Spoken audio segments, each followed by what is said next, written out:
In the scorched silence of the Kagalagadi Desert, where wildness rules and humans rarely belong, a scene unfolded that no ranger would ever forget. A young lion cub, still damp, limping, appeared at the edge of a ranger station. It didn't growl. It didn't flee. It looked straight at a man, as if saying, "Please, help my mother."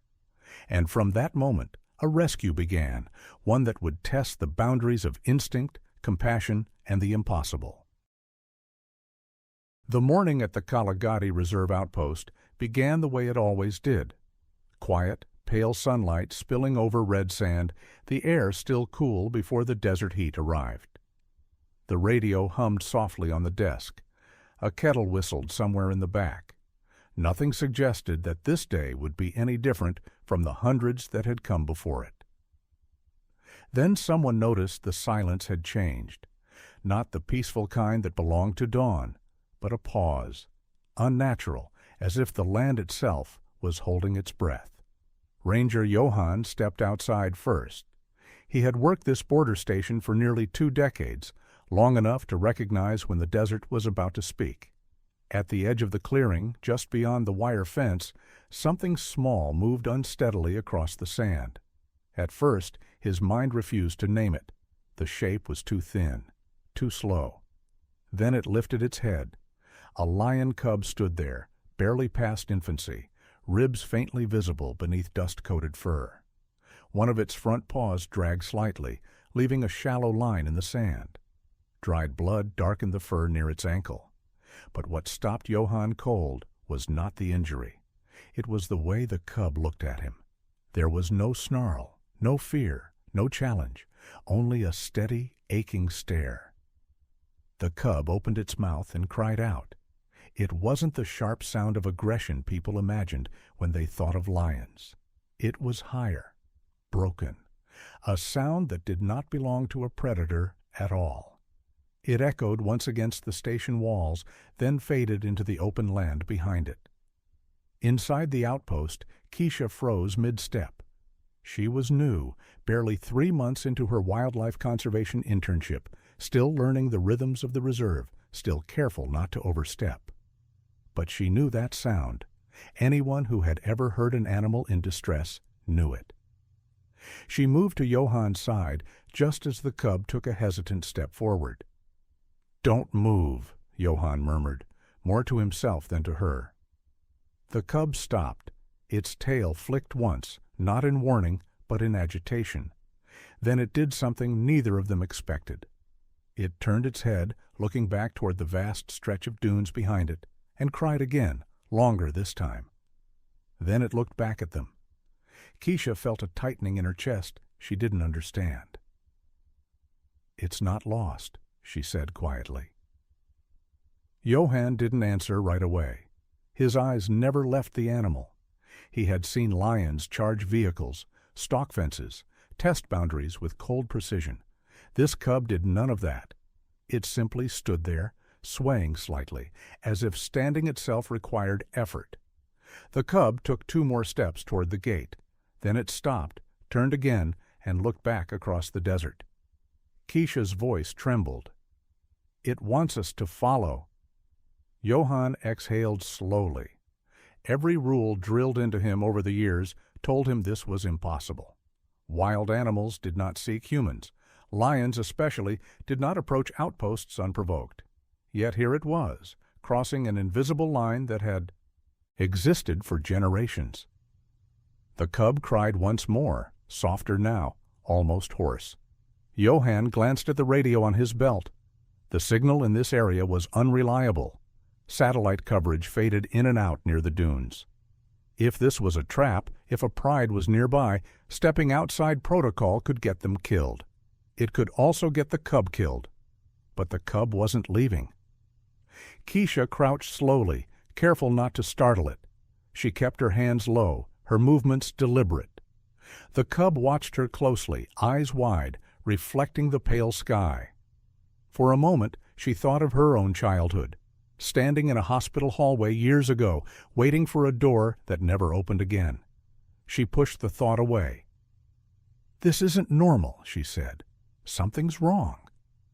The cub limped forward another step, then turned sharply and began walking away from the station. After a few paces, it stopped and looked back. Waiting? Johann felt a weight settle over him, heavy and familiar. The kind that came before decisions you couldn't undo. In wildlife protection, every choice carried cost, ethical, financial, sometimes fatal. He had followed protocol before and lived with the outcome. Some nights that memory still woke him. "Grab water," he said finally. Keisha looked up, startled. "You're serious?" He nodded once. "Light gear only. We don't know how far." The cub didn't run. It walked, slow but determined, leading them away from the safety of the outpost and into the open land. Every few minutes it stopped to make sure they were still there. Each time Johann slowed his pace, careful not to close the distance too quickly.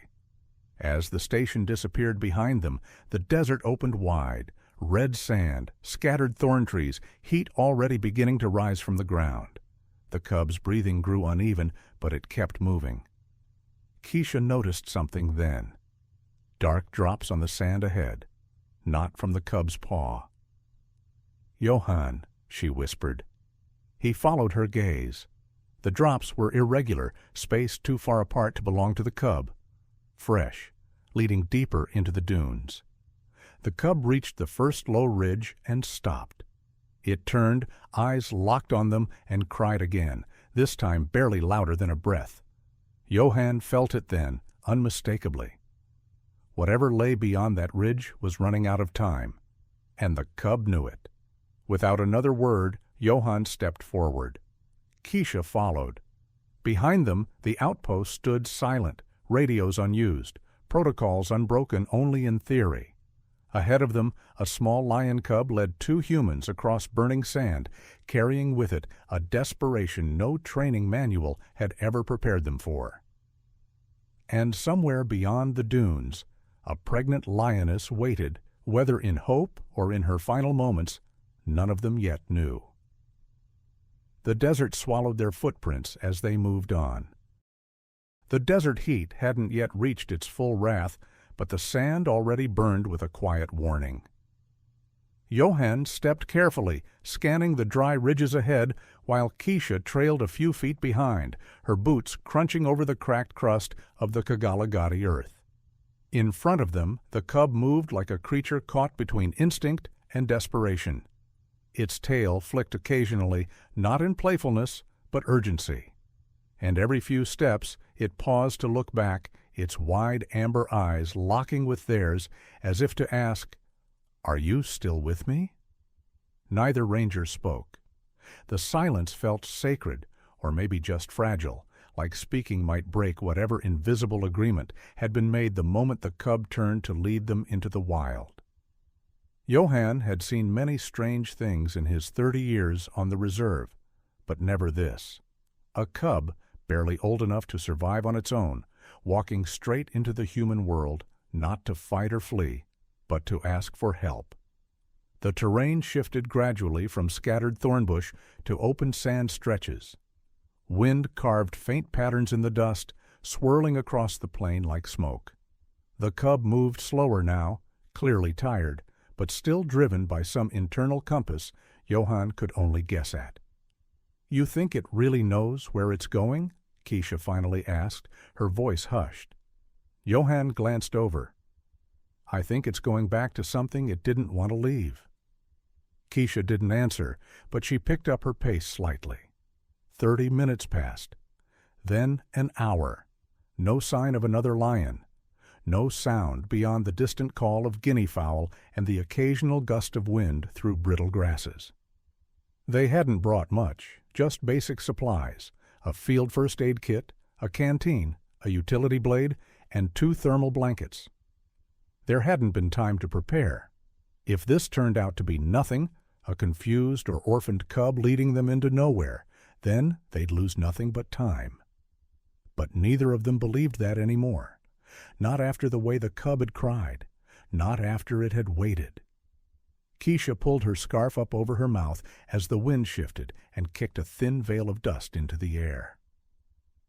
"Looks like it's heading into one of the older dry riverbeds," Johann said, pointing toward a dip in the landscape ahead. The cub limped slightly now. Its back leg had started to drag more, obviously, a reddish line of dried blood tracing back along its haunch. The wound wasn't life-threatening, yet, but Keisha knew the infection could set in fast in this heat. She had a salve in her kit, but it would have to wait. Suddenly, the cub stopped. Dead still, its ears perked, its head turned slightly. Johann halted mid-stride. Something's changed.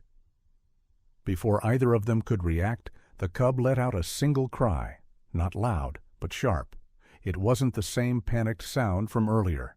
This one was more like a flare, a signal. Then it bolted forward, its tiny form almost vanishing into the tall yellow grass that rimmed the old riverbed.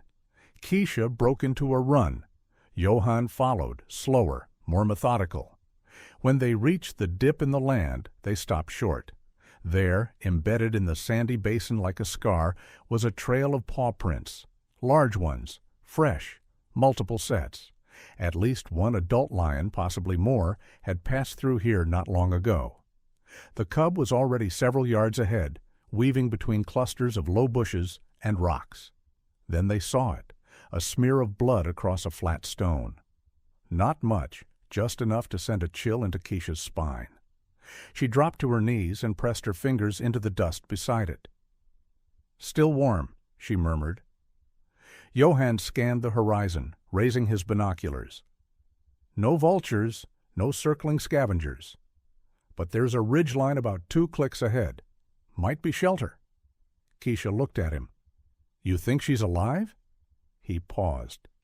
"If she is, we're going to be the difference between life and death."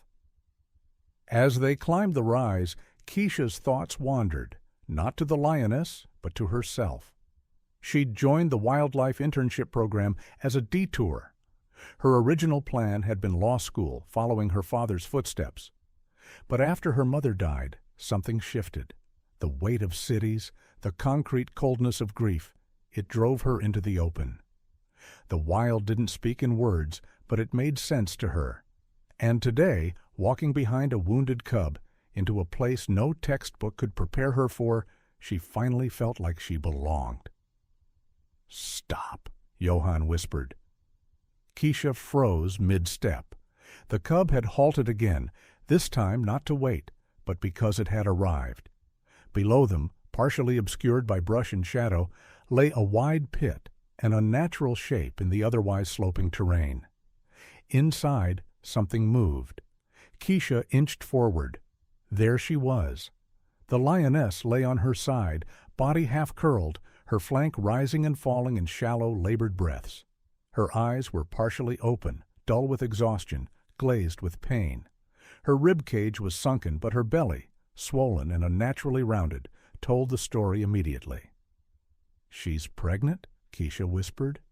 Johann nodded grimly. "Full term by the look of it?" The cub slid down the side of the pit, whimpering softly as it nestled against its mother's chest. The lioness barely reacted. One eye twitched. A paw jerked faintly. Keisha crouched, the full weight of the moment finally hitting her. "We don't have any sedation," she said. "No IVs, no oxygen. Johann?" "She's dying." He didn't answer immediately. Then, "So we do what we can." Keisha stood and moved quickly to unpack the kit. The cub looked up at her briefly, then returned its attention to its mother. "We need to cool her body down," Keisha said, pulling one of the thermal blankets out and soaking it with the last of their water. "If she's overheating from dehydration and gestation stress, her organs could shut down." "Her breathing's erratic," Johann noted. "She's not regulating." As they worked in silence, the sun climbed higher. The dry wind sapped moisture from their skin and made every movement feel heavier. Keisha poured a trickle of water into the dirt near the lioness's nose. The lioness twitched, then, slowly, extended her tongue to lap at it once. Barely more than a reflex, but still a response. Johann knelt nearby, hand pressed into the sand. I've tracked elephants through dust storms, patched up hyenas shot by poachers. But this feels different. Keisha didn't respond. Her focus stayed on the lioness's breathing. Still uneven, still fading. Suddenly, from beyond the ridge, a distant noise cracked through the air. A vehicle. Keisha bolted upright, eyes scanning the far horizon. "That's not from the reserve," Johann said. "That's an off-road engine. Locals, maybe? Poachers? Or worse, bush scavengers looking to finish what someone else left."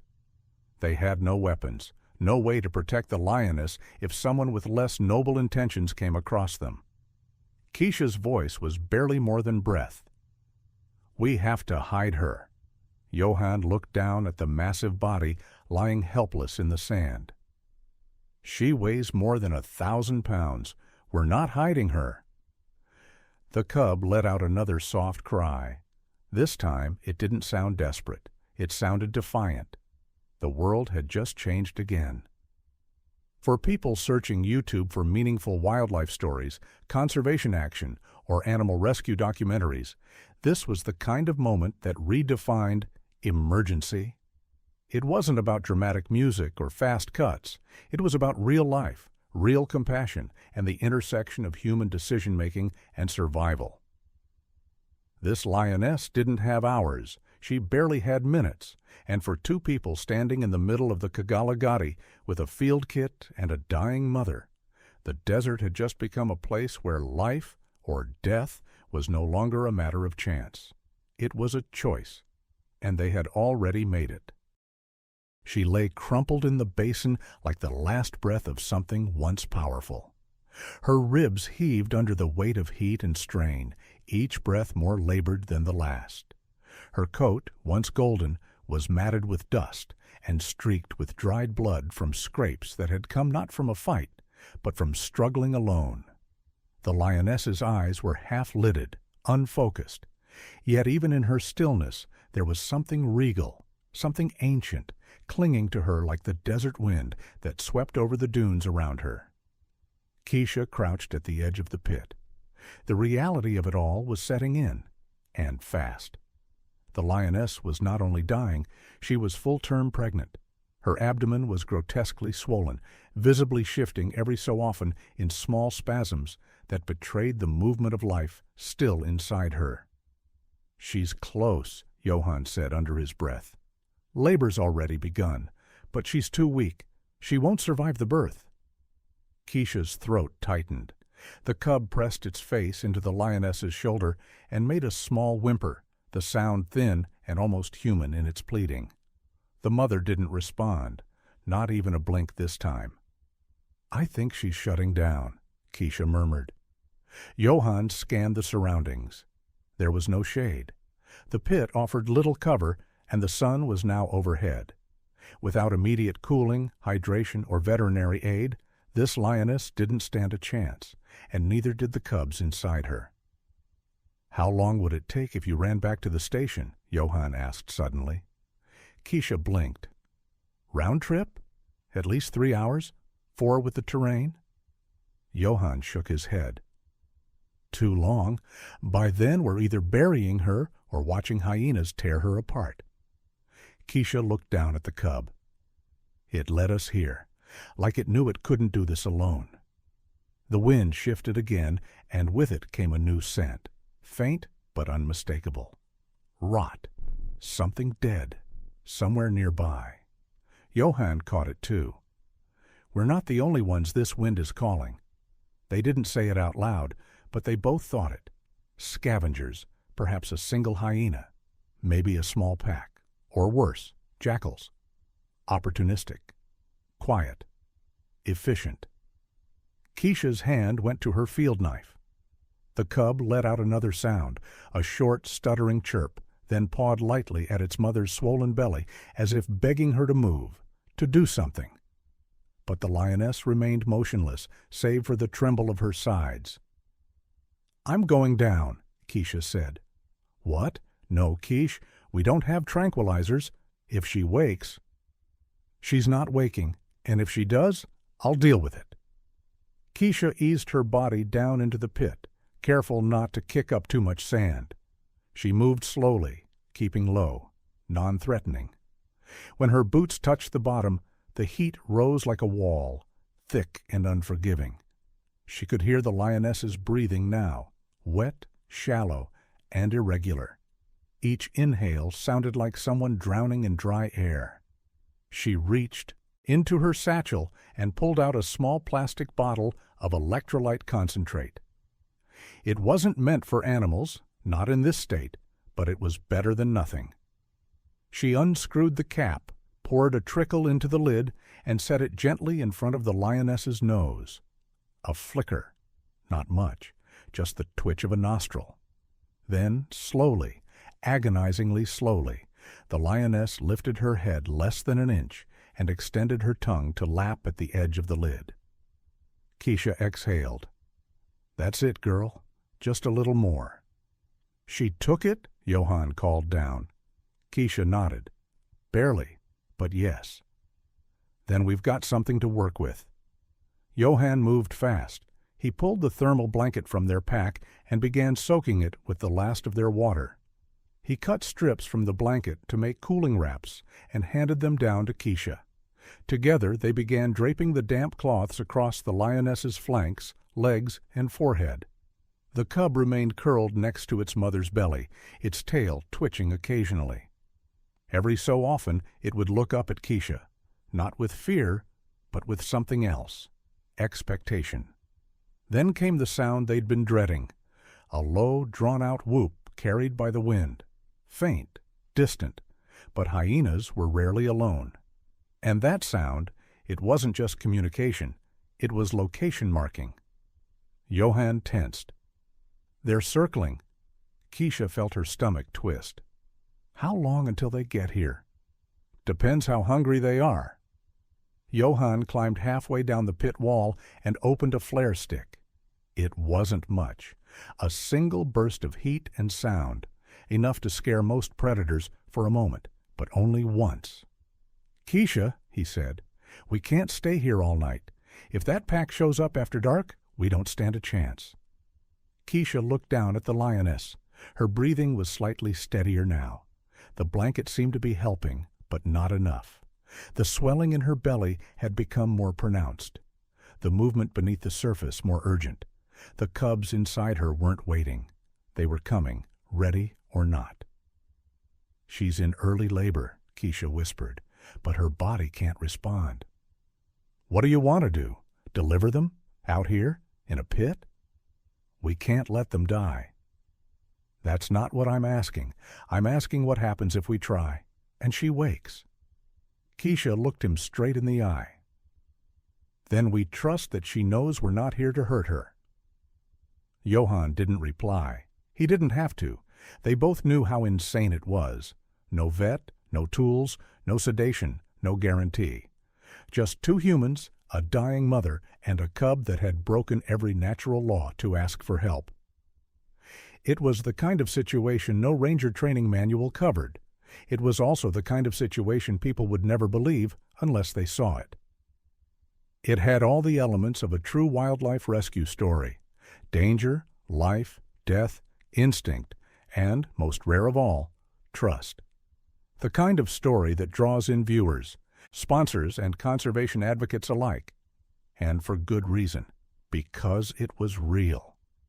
The sun dipped lower. The wind carried another hyena call, closer this time. Johann lit the flare and fired it toward the ridge. A burst of red and smoke exploded in the air, followed by a distant rustle of movement. Silence returned. Temporary. Keisha turned back to the lioness. "If we're going to save her, we need to act tonight." Johann nodded, then looked over the ridge once more. "Then let's hope this desert has one more miracle left." Above them, the sky began to shift from blistering blue to deep, aching gold. The cub crawled toward its mother's head and curled beside it, its tiny chest rising and falling in time with hers. The flare's smoke still lingered, curling like a warning above the sand. They were out of time. And yet, for a heartbeat, they all breathed. Together, waiting for what came next. The desert was beginning to exhale. As the sun dipped below the western ridge, the light changed, less gold, more copper. The heat still lingered, but the wind grew cooler, slower, as if the land itself were holding its breath. Keisha stood over the lioness, her hands trembling slightly as she wrung out the last moist corner of the thermal cloth. Beside her, the cub had curled into the hollow between its mother's front legs, resting its head on her shoulder. Its ears twitched, but it didn't sleep. Johann stepped back from the ridge and shook his head. Still no signal, nothing but dead air. Keisha didn't respond. She was watching the lioness's chest, counting the rise and fall, trying to detect a pattern. But it was chaos. One shallow breath, then a pause, then two short gasps. Her pulse, if there was one, was too faint to feel under all the tension. "I think she's close," Keisha said finally. "Not just to labor, close to failing, her body shutting down." Johann exhaled through his nose. "We either act now or lose them all." Keisha looked up at him. "You mean cut her open?" "I mean choose," he said flatly. They both knew the truth. If they waited for backup, if they hoped for technology or training manuals to save them, the lioness and her unborn cubs would be gone before the stars finished rising. There were no emergency clinics here, no digital lifelines, just instinct, grit, and two humans who never expected this when they started their shift that morning. "We need to stabilize her temperature first," Keisha said. "She's still overheating.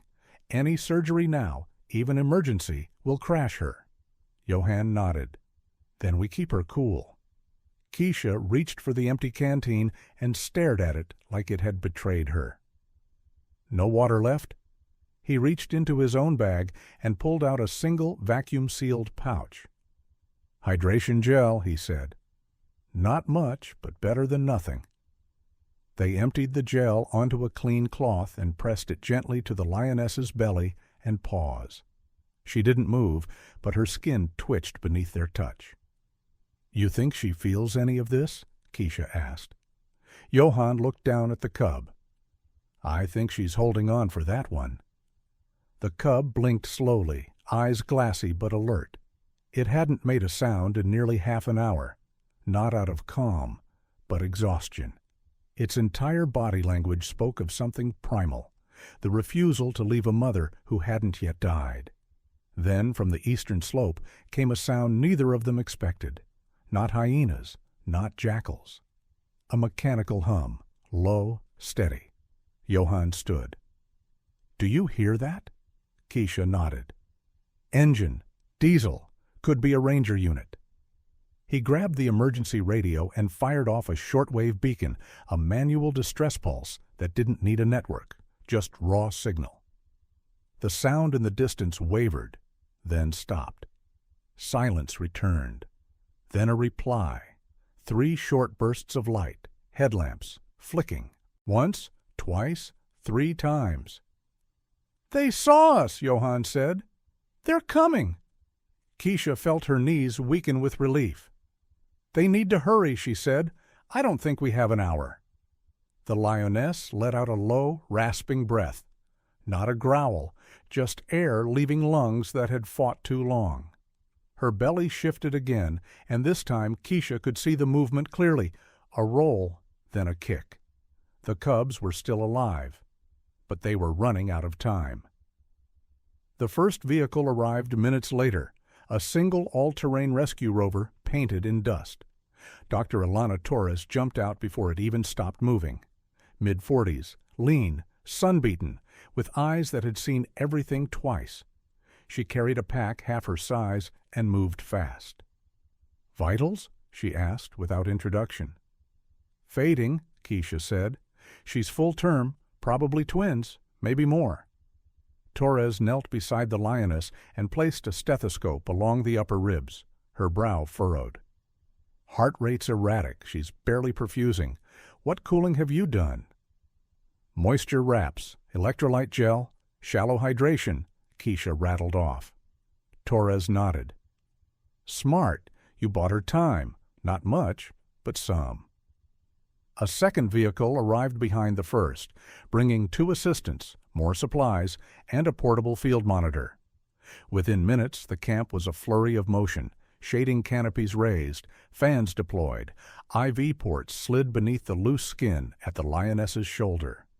Cables were connected to a mobile ultrasound. The monitor crackled to life. There, Torres pointed.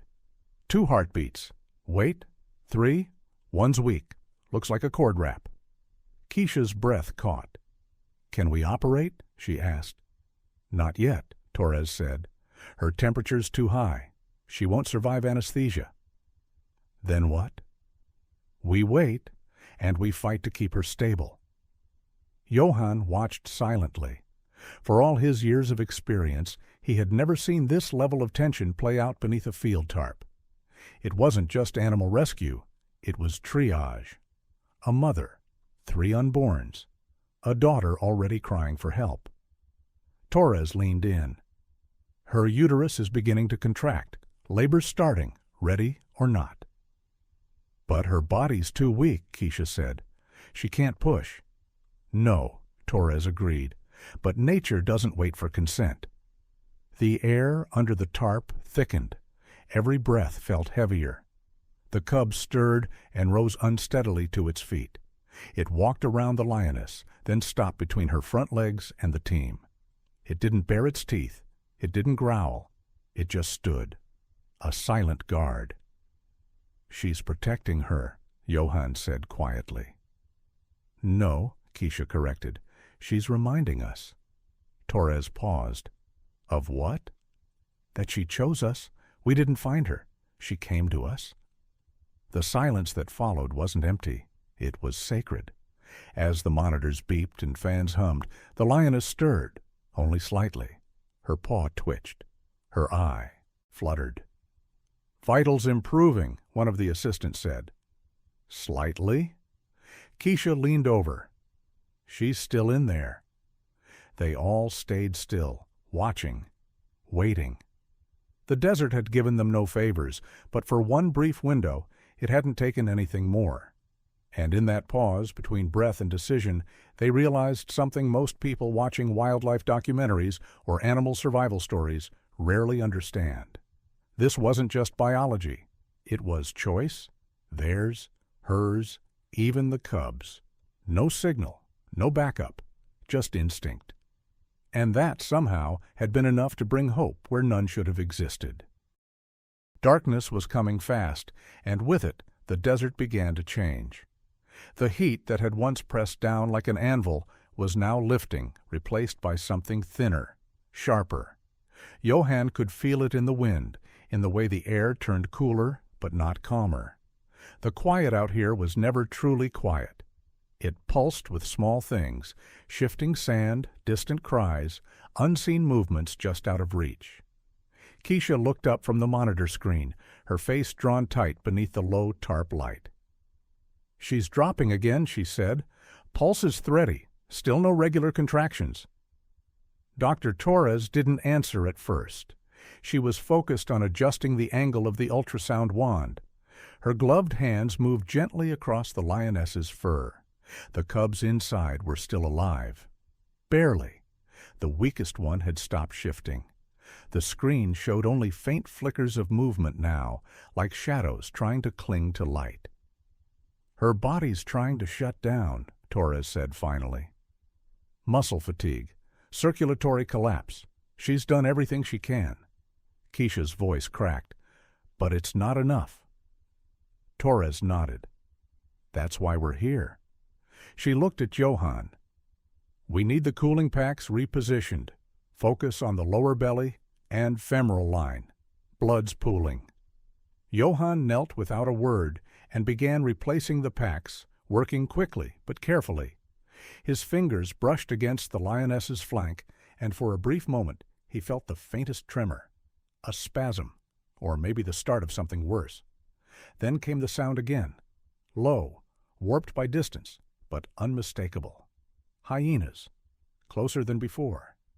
Johann froze. "We've got company." Torres glanced up. "How many?" He shook his head.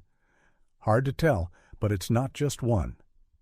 Keisha stood quickly, scanning the horizon beyond the tarp's edge.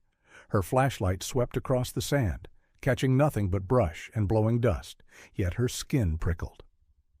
"Eyes," Johann said. "Back near the ridge. I count 3. No, 4. Torres rose to her feet, calmly like someone used to crisis.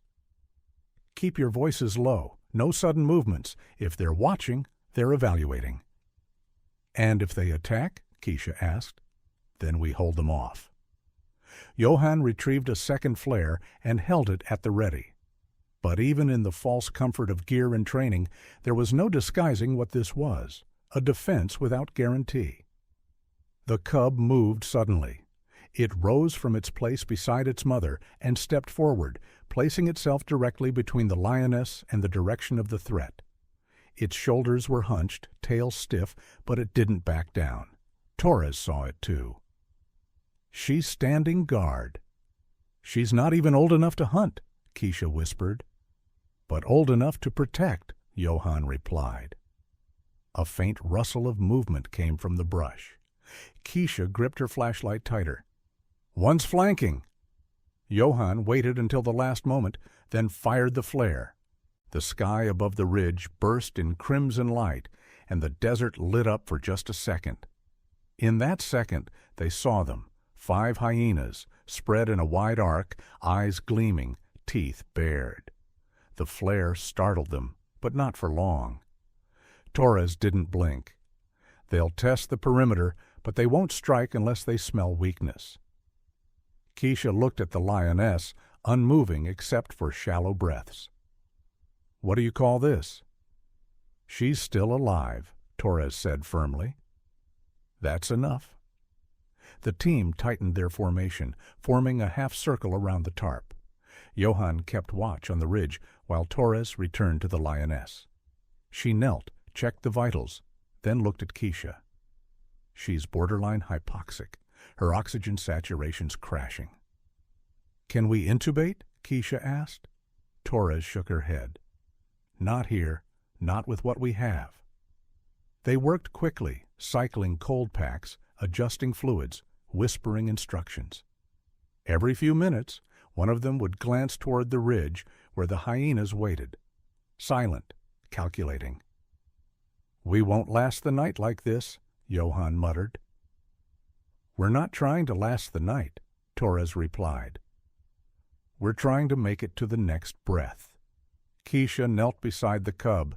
It had laid down again but remained alert, watching the edge of camp like a sentry carved from stone. She reached out a hand, letting it hover just above its back. It didn't flinch. "You found us," she whispered. "Now we have to keep our promise." She turned back to Torres. "What if we try something different? No sedation, just assisted labor. Manually guide the contractions." Torres hesitated. "It's possible, but the pain could send her into shock. And if she fights—" "She won't," Keisha said. "She hasn't once." Johann approached. "I say we try. At this point, doing nothing is just waiting for them to die." Torres nodded once. "Okay, let's prepare." They cleared the space, cleaned instruments, repositioned the lioness gently. Torres applied mild local analgesics, not enough to numb, but enough to take the edge off. Keisha took her position at the lioness's side, one hand on the belly, the other braced to guide. The first contraction was weak, barely perceptible. But it came. Then another, slightly stronger. Torres looked at the monitor. Fetal movement increasing. One of them is aligning. Keisha pressed gently, guiding the position. Sweat beaded at her temple. "Now," Torres said. The lioness tensed. One push, nothing, another. A flicker of movement. Then a small form emerged, wet, motionless. Keisha cleared the airway, wiped the face, pressed gently on the chest. A cough, then breath. "Alive," she said, her voice breaking. Johann exhaled. "One down." They worked quickly. The second cub came minutes later, smaller, breathing on its own. The third was the hardest, tightly positioned, umbilical wrapped. Torres had to cut manually, working fast. It came out limp, no breath. Keisha didn't wait. She performed compressions. 1 finger, 2 fingers, steady rhythm. She whispered to it, nonsense words, anything. Then a twitch. A breath. Torres stared. "That's 3. Keisha cradled the last cub against her chest, wrapped in her scarf. It mewed once, soft but clear. The hyenas howled again in the distance, but they sounded further now, less sure. The wind had changed. Torres sat back, her hands covered in blood, her eyes rimmed with exhaustion. "We did it." Johann nodded. "Not all the way, but enough." Keisha laid the cubs beside their mother. The lioness still hadn't moved, but her breathing, though shallow, was steady. The cub returned to her side and rested its head on her shoulder again. No sound, just presence. They hadn't saved her yet, but they hadn't lost her either, and sometimes in the desert, that was the difference between a miracle and a memory. The silence was unbearable, not the kind that settles gently in the hours before dawn, but the kind that presses in with finality, the kind that follows after something stops. The lioness's body was still, too still. Keisha froze, hands suspended above the last cub she had just laid next to her. The small one whimpered softly, curling instinctively against its mother's flank, unaware that her chest had ceased rising. "She's not breathing," Keisha said, her voice cracking. Torres didn't move at first. Then she leaned in, placing 2 fingers to the lioness's neck just under the jawline. Her expression didn't change, but her eyes did. They narrowed, locked, calculating. "No pulse," she said. Johann whispered something under his breath, something clipped and sharp that didn't carry in the air. Keisha stumbled backward a step, her hand covering her mouth. The 3 cubs, still weak, pressed against their mother's side, their eyes closed, blind to the danger they had barely escaped. Keisha's heart thudded like a drum. "We just saved them," she whispered. "She can't die now." Torres was already moving. She grabbed the adrenaline ampule and syringe from her emergency field kit and prepared a dose. "We don't have a defibrillator," Johann said. "Not here." "She's not in cardiac arrest," Torres snapped. "She's in systemic shock. Too much trauma, too fast. Her body gave up. But she's still close enough we might bring her back." She jabbed the needle straight into the thickest muscle on the lioness's flank, then immediately began chest compressions. Her palms pressed rhythmically, forcefully, in short bursts, adjusting to the animal's size, structure, and critical fragility. Keisha dropped to her knees beside her. "What can I do?" "Count. 30 compressions, 5 seconds rest, then repeat." Johann stood just outside the circle, his flare gun still in one hand, but forgotten. His eyes were locked on the motionless face of the lioness, the face that, just an hour ago, had flickered with something close to recognition when her cub returned. They kept going, 1 minute, 2, 3. Then something shifted, a twitch, not a spasm, not a reflex, but a slow curl of the paw. Torres looked up. Again, Keisha resumed the count. Then, finally, a breath, shallow, guttural. Everyone froze. "Again," Torres repeated. "Don't stop now."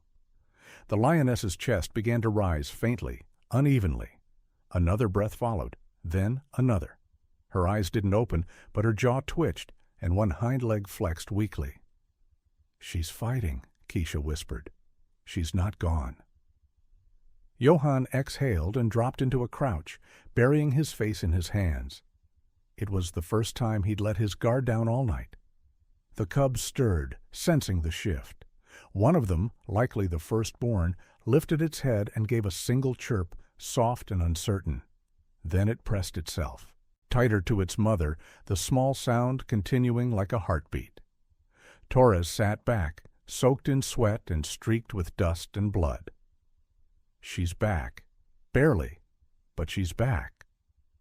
Keisha couldn't breathe, not because she was exhausted, but because the possibility of hope felt foreign after hours of fear. Outside the tarp, the night had settled into its full darkness. The hyenas hadn't returned. Whether the flare had been enough or they'd sensed something shift in the energy of the camp, no one knew. What mattered now was that the lioness, whose body had carried 3 cubs through a collapsing system, had just clawed her way back from the edge. "We need to maintain her temperature," Torres said. "Keep the cooling constant, but don't overdo it. Her core might be stabilizing, but one wrong move, and we lose her again." The team moved quickly, almost silently now. No one dared speak too loud, as if sound itself might shatter the fragile thread they were clinging to. Johann repositioned the fans. One assistant began monitoring the cubs' breathing. Keisha stayed beside the mother, whispering soft words not meant to be heard, just felt. "You came back," she said, brushing a finger just along the lioness's mane. "You didn't let go." The lioness didn't open her eyes, but her chest kept rising, slow and deliberate. As the night deepened, the temperature dropped, and with it came a silence that no longer felt ominous. It felt earned, peaceful, the kind that follows after everything's been tested, and somehow endured. Johann stepped outside the tarp for a moment and looked up at the stars. He hadn't believed it was possible. He'd seen too many losses, watched too many fades to gray. But tonight had been different. It wasn't the equipment that had made the difference. It wasn't the protocol. It was the cry of a cub, a cry that had brought them all here, a cry that had reached across species, across fear, across instinct, and said, "Come." And someone had come. A story like this, raw, unscripted, almost impossible, wasn't just another tale for the campfire. It was the kind of story that deserved to be shared. For those searching for genuine moments of human-animal connection, for wildlife advocates, for people who believe that nature isn't just survival, it's soul. This was what they searched for. This was why they cared. For the next hour they took shifts, monitoring vitals, wiping down limbs, ensuring warmth for the cubs. Every person present knew that nothing was guaranteed. But for now, the mother lived. Her cubs lived. And the night had not taken them. In the early hours, the cub, the first one, rose again and walked a short circle before curling into the crook of its mother's neck. Its body settled. Its breathing slowed. For the first time, it slept deeply. It had done what no one expected. And now, it rested. The morning light came without fanfare. It slipped across the sand in long, low ribbons, turning the tarp into a stained-glass tent of dust and gold. Everything inside glowed softly, but no one moved. The world outside had already begun again, but in this space, time remained suspended. Keisha sat cross-legged beside the lioness, her eyes fixed on the mother's side, watching for the rhythm. It was still there, shallow, uneven, but consistent. She hadn't relapsed during the night. That alone felt like a miracle stitched together from exhaustion, blood, and the thinnest thread of hope. The cubs were huddled together now, 3 small forms nestled against their mother's warmth. The firstborn had claimed its place closest to her heart, still unwilling to fully sleep. Every time her breathing hitched, it would lift its head. Every time it steadied, it would rest again. No ranger, no doctor, no wildlife expert could have been more attentive. Torres emerged from her light doze with a stretch and a groan. She rolled her shoulders, stood, and immediately checked the vitals. Still holding, she said, almost to herself. Keisha glanced up. But not improving. Torres didn't deny it. She's stable in the way a shipwreck might be, still afloat, but nowhere near the shore. Johann stirred near the generator, rubbing his face with both hands. We've got maybe 4 more hours before we run out of power. We'll need to decide what stays running, Torres said.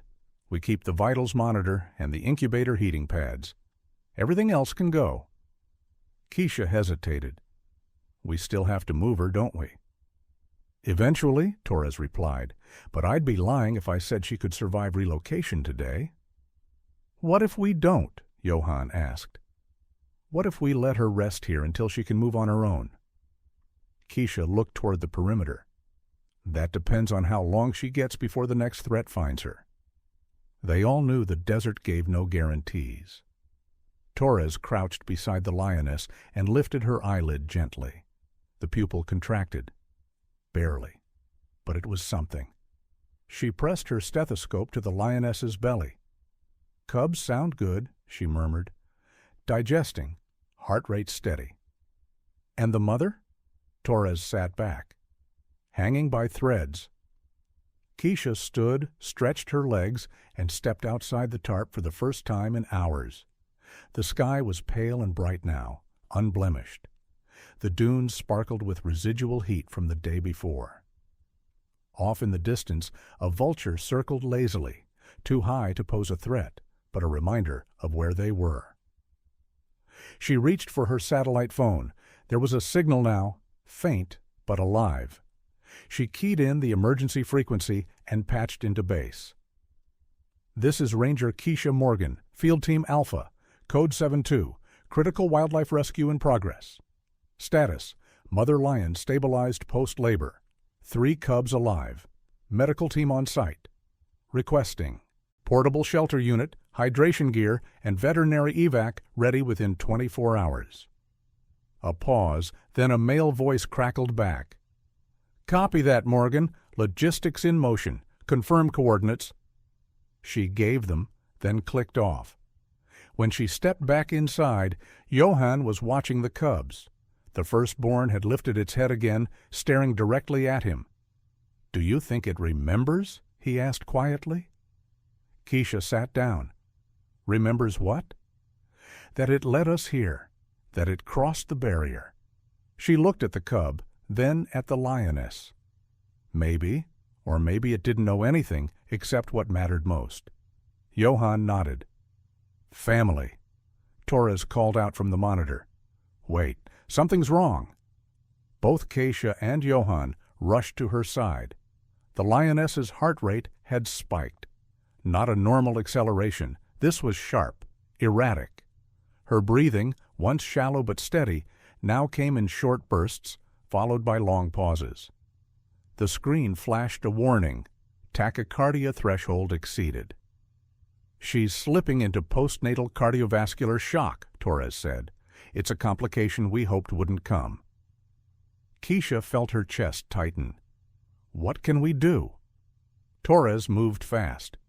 We can try vasopressors to stabilize her blood pressure, but that's field medicine at its roughest. If we push too hard, we could rupture a vessel. Do it, Johann said. Torres drew the injection, hands steady despite the weight of what she was about to attempt. She injected the lioness at the base of the neck, close to the central vein, then started counting seconds under her breath. Nothing. 5 seconds. 10. Then a twitch, a growl, not loud, not threatening, but unmistakably alive. The lioness didn't open her eyes, but her jaw clenched and one forepaw shifted toward her cubs. Torres smiled slightly. She's responding. Keisha felt tears sting the corner of her eyes, but she held them back. She's not giving up. Johann looked outside the tarp. The wind was picking up again, carrying dust, but also promise. Somewhere behind the eastern hills, the sun was rising further, casting longer shadows and warming the sand. Torres packed away the empty syringe and leaned back. We've done everything we can out here. The rest is on her." Keisha turned to the cub, the firstborn, the one who'd started all this. It looked at her with that same wide, steady gaze. Not afraid, just present, just waiting. "You asked for help," Keisha whispered. "And I hope we gave enough." She stood and took one final look at the lioness and her cubs, alive, fragile, stubbornly clinging to each other like reeds in wind. In this place, in this hour, under the endless Kagalagati sky, nothing was certain, not survival, not safety, not even the value of what they'd done. But one thing was clear. They hadn't saved everyone, but they had saved a chance. And sometimes, in a world that forgets how fragile life is, a chance is everything. By late morning, the wind had stilled. The desert, so restless just hours before, now sat in an uneasy quiet, waiting. The kind of stillness that came not with peace, but with caution. Every footstep across the sand felt louder. Every rustle of tarp or breath from a sleeping cub seemed magnified beneath the sun's growing heat. Keisha stood just outside the perimeter, arms crossed, her eyes locked on the lioness. The mother hadn't moved in over an hour. Her breathing was there, but faint, thin, the kind of breathing that suggested the body was still here, but the spirit might already be slipping away. The three cubs were curled against her, their soft bodies twitching occasionally in dreams that no human could ever enter. They'd been cleaned gently, their fur now soft and golden, damp only at the ears and tails. To anyone else, they would have looked like miracles. To Keisha, they were questions, delicate, demanding, unfinished. Torres joined her, stepping quietly. "No further drops," she said. "Vitals holding." Keisha didn't answer. She couldn't stop thinking about the way the lioness had shifted her paw earlier, just enough to touch her cubs. Just enough to say, "I'm still here." "She's still in the fight," Torres added, her voice softer now. "She's exhausted, but she hasn't let go." Behind them, Johann packed up the non-essentials, cooling gear, empty IV bags, gauze wrappers. The mobile monitor had been switched to battery mode. They were conserving everything now. If the lioness needed one last push, they wanted nothing to fail. "Evac crews en route," Johann said. "They'll bring the transport capsule, and we'll let her decide when to go." Keisha nodded. "She needs to go on her own terms, not in panic." Torres looked toward the lioness. "She hasn't panicked once, not even when we cut her open. She knew." That was the part that no one could explain, the way she had lain still through it all. Surgery, field medicine, strangers touching her young. She hadn't growled, she hadn't fled. Somehow she had understood, not just that they weren't a threat, but that they were trying to help. The first cub, the one who had found them, rose slowly and walked over to Keisha, pausing just a few feet away. It didn't mewl or chirp. It just stood there, eyes bright and fixed. Keisha dropped into a squat, letting her arms hang loose, non-threatening. "You did everything right," she said. "You brought us here. You saved them." The cub blinked, then turned back to its mother and walked slowly to her side. As it nestled under her jaw, something changed. The lioness stirred, not a twitch this time. She shifted her spine, tensed one foreleg, and slowly, agonizingly, lifted her head. Everyone stopped. No one spoke. Torres whispered, "She's awake." Keisha stepped forward, breath caught in her throat. The lioness's eyes opened, fully, not glazed, not empty, but aware. She looked at her cubs first, then, slowly, lifted her gaze to the human standing just beyond the tarp's edge. And then she simply stared. She didn't flinch. She didn't bare her teeth. Her gaze swept across Keisha, Johann, Torres. Each of them frozen, not in fear, but in reverence. She held their eyes. And in that impossible moment, it was as if she saw everything, Knew everything. The pain, the choice, the fight, the loss they had nearly endured. Not one of them moved. It was not their moment, it was hers. Then the lioness turned her head gently and licked the top of the first cub's head. A slow, deliberate gesture. The cub squeaked in protest, then settled closer. Torres breathed out. "She's claiming them." "No," Keisha said.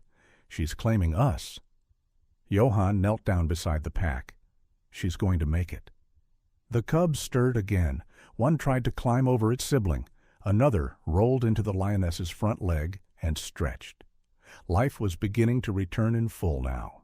Not frantic, not loud, but present. Real. The transport crew arrived an hour later, bringing with them the portable shelter, hydration tanks, and food stores. But they did not approach. They waited. It was agreed. No one would move the lioness, not until she moved first. And as the day passed, she did. At first, just a few feet, then a stretch, then a full turn, curling her body around the three cubs. She lifted her head to the wind, sniffed the air, and watched the humans from a distance, not as enemies, not as rescuers, but as witnesses. That night, as the sun slipped down once more, Johann suggested leaving the food near the ridge, a few meters from the tarp. "She'll eat when she's ready," he said, "and she'll leave when she wants." Keisha agreed. "And when she does, she won't need us any more." They packed up quietly, left the camp intact.